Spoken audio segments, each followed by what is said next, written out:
दोस्तों, आज हम बात करते हैं पुष्प किन्नरी साधना के बारे में। प्रकृति ने मनुष्य को सबसे उच्च कोटि के गुण दिए हैं और जो अत्यंत ही दुर्लभ है वह है कि दिमाग को चलाने की क्षमता और अपनी सुख सुविधा को खोजने की क्षमता। क्योंकि सुख सुविधाओं से ही आदि मानव से इस सफर तक पहुँचे हम। व्यक्ति ने या फिर कहे कि हमारे ऋषि मुनियों ने व्यक्तियों को संपूर्ण सुख देने के लिए सब कुछ खोज करके रख दिया। अब जिसके अंदर हिम्मत है और चाहते हैं कि मुझे इस जीवन में कुछ करना चाहिए, तो उसके लिए ये साधना है पुष्प किन्नरी साधना।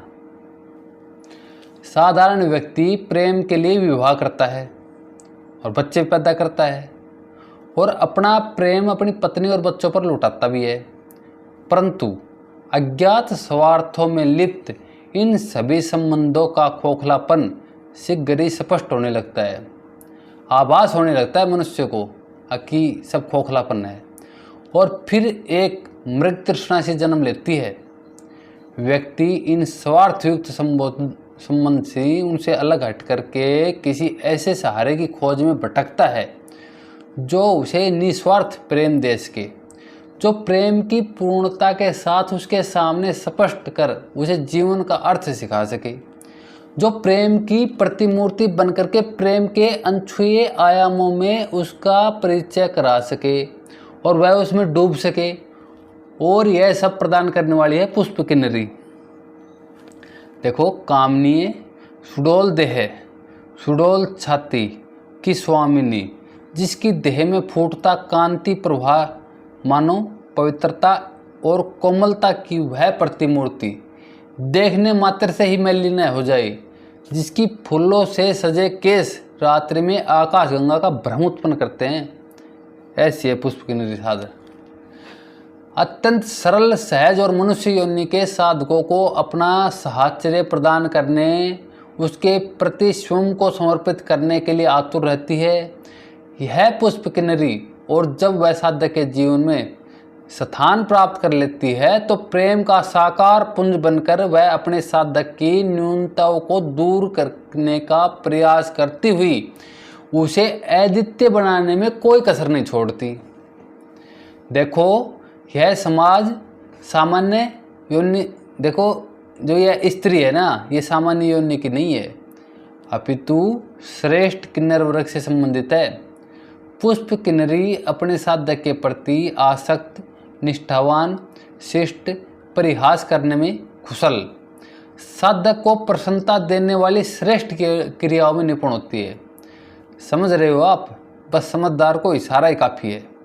वह अपने साधक को अन्य वस्तुएं ही प्रदान नहीं करती, बल्कि उसे अपना देवतुल्य सौंदर्य भी प्रदान करती है, जिसके माध्यम से साधक में अपूर्व तेजस्विता, प्रखरता, बुद्धिमत्ता का समावेश होता है और उतरता भी है उसके अंदर, और आंतरिक और बाह्य दोनों रूपों में संपूर्ण यौवन और अत्यंत चुंबकीय एवं आकर्षक व्यक्तित्व। हम कह सकते हैं कि पुष्प किन्नरी साधना उस मस्ती का नाम है जिसे पाने के लिए प्रत्येक व्यक्ति व्यग्र रहता है। उसे प्राप्त करके आनंद और मस्ती का एहसास करता है। इसका साधना विधान में इस साधना में जो सामग्री वो होनी चाहिए, प्राण प्रतिष्ठित होनी चाहिए। साधना सामग्री में पुष्प किन्नरी यंत्र, पुष्प किन्नरी माला और पुष्प किन्नरी इत्र जल ये चाहिए। यह साधना आप किसी भी शुक्रवार से प्रारंभ कर सकते हैं। यह रात्रिकालीन साधना है और रात्रि के 10 बजे के बाद आपको साधना करनी है। पूजा स्थान को साफ सुथरा करके लकड़ी के एक बाजोट पर या चौकी पर 100 मीटर का गुलाबी रंग का वस्त्र बिछा करके उस वस्त्र पर पीले रंग से चावलों को रंगना है पहले, और उस वस्त्र के ऊपर अष्टदल बनाना है पहले आपको। अष्टदल आप कहीं भी गूगल कर सकते हैं। उस अष्टदल के ऊपर पुष्प किन्नरी यंत्र को स्थापित करना है बीच में, और उसका पूजन धूप दीप से और अक्षत से करना है। अक्षत समझ रहे हो, चावल को कहते हैं। उसके बाद घी का दीपक लगाना, आपको पुष्प किन्नरी का ध्यान करना है। ध्यान का मंत्र है, इसको 5 बार जाप करना है। श्रोम किन्नरे कद व सदान, श्रोम किन्नरे कद व सदान, ये मंत्र है जो आपकी स्क्रीन पर चल रहा है। ध्यान के बाद एक सुगंधित पान पुष्प किन्नरी यंत्र के पास रखना है, पहले ही लेकर आना है आपको पान। अच्छा, उस पान पर किन्नरी इत्र जल छिड़क करके रखना होगा। इसके बाद आपको पुष्प किन्नरी माला पर किन्नरी इत्र जल लगा करके यंत्र पर छिड़क करके और खुद भी वह इत्र लगा करके और कमरे को इत्र से सुगंधित पूरी तरह से करके और आप पुष्प किन्नरी माला से लेकर के 31 माला जाप करना है आपको। जाप कितने दिन करना है? 3 दिन करना है।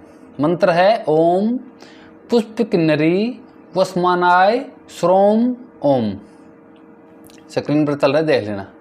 यह 3 दिन की साधना है। तीसरे दिन मंत्र जाप की समाप्ति पर जब पुष्प किन्नरी आपके सामने हाजिर हो तो आधा पान उसे खिलावें और आधा पान अपने स्वयं खाएं और उसे वचन लें कि वह जीवन भर आपके सहयोग प्रदान करेगी और फिर उस पुष्प किन्नरी के साथ वहीं पर सो जाएं। तो इस तरह इस साधना की समाप्ति होती है और किन्नरी आपके वश में होती है। दोस्तों, आज के लिए तो इतना ही। अगर वीडियो अच्छी लगी हो तो लाइक, शेयर और सब्सक्राइब कर दियो भाई, और अगर ना लगी हो तो अनलाइक कर दियो और शेयर भी मना करियो और सब्सक्राइब भी मना करियो। धन्यवाद। जय गुरुदेव।